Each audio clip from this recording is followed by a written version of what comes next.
I bought the book and I read the book, I should say, and I have two mortgages, a car note, and I'm about to have a student loan. So I want to know, can I get all of that taken care of with this method, even if I've already had these loans for some time? You most certainly can. Here's what we're going to find out. All right. You have a certain amount of interest that's left to pay on those loans. Is that correct?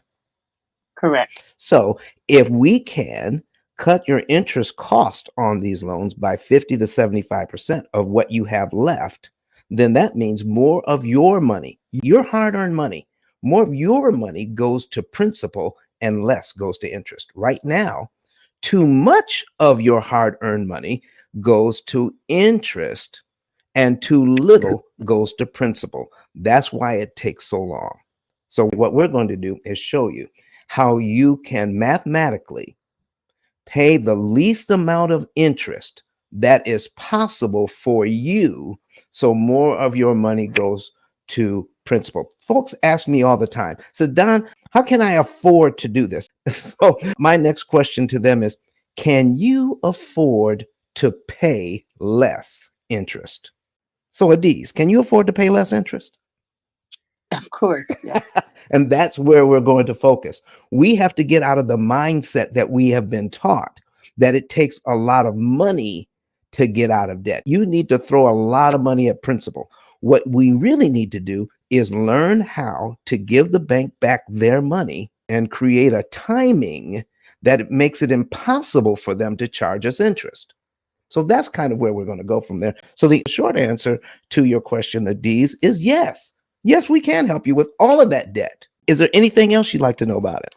So it could still be like in 7 years. It'll still be like the timeline, and also how much of my disposable income do I have to give up to get this done? All right. Now, see, you're going into that mindset again. All right. And it's very easy to do because that's the way we've been taught. Okay. There's a very famous person here about an hour and a half north of me that says, you can't go anywhere. You can't do anything. You got to drive a 30-year-old car. You got to eat beans and rice. You got to sell pizza at night and take all of that money and throw it at the debt. Okay. When in actuality, all you have to do is learn how amortization actually works. So here's what I'm going to ask you, Adiz. With loans, with the interest-bearing loan being the most popular tool that banking has that we use, have you ever had a class on how to defeat it or how to make it work in your favor? Not at all. Not at all. All right. And I've been asking that question for 17 years and I get the same answer. Okay. So here's what we're going to do. Once you know the rules to something, can't you do better at it? Yes. That's what we're going to teach you. We're going to teach you the rules. So then you say, how much? We're going to use your current budget. And I want you to repeat this after me. Okay. We're going to use my current budget. Go ahead. We're going to use my current budget To learn how to pay less interest. to learn how to pay less interest. There you go. So you don't need more money. You just need to pay less interest. We're going to show you how to do it. I'll show you a quick idea of how interest cancellation works. Now, this is just an overall, this is not how my program works because our computers do all the math for us and tells us exactly what to do and when, how to move the right amount of money in the right month on the right day of the month and attack the right loan so that we can optimize your interest savings, meaning we're going to save the maximum amount of interest per dollar you apply. So what we're going to do here is I'm going to put something on the screen, and Miss Adiz, tell me, how much did you borrow? On my first loan, 165K. 165K. Hold on, let me put that in. $165,000. And what was the interest rate? About 6.5. 6.5, 6.5. Okay. 6.5. Was it a 30-year loan?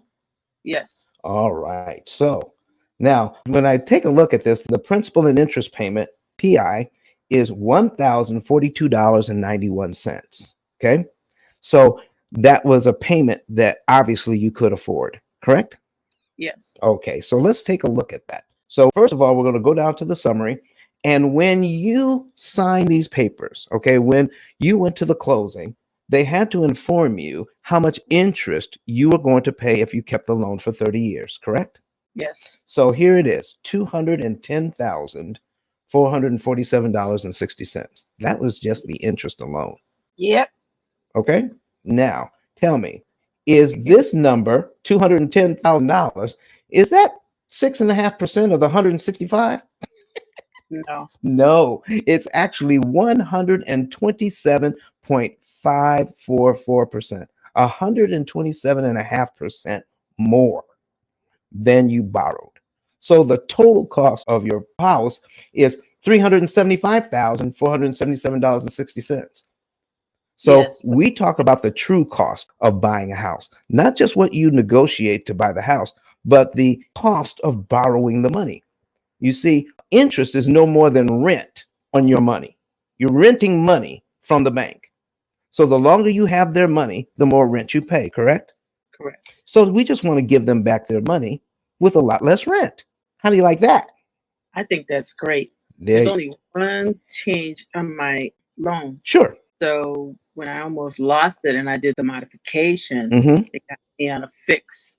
I kind of renegotiated that. Sure. So it's like, I think it's like 3.6 right now 3.6. for the next 3 years, and then it'll change again. Let's not get it way in the weeds.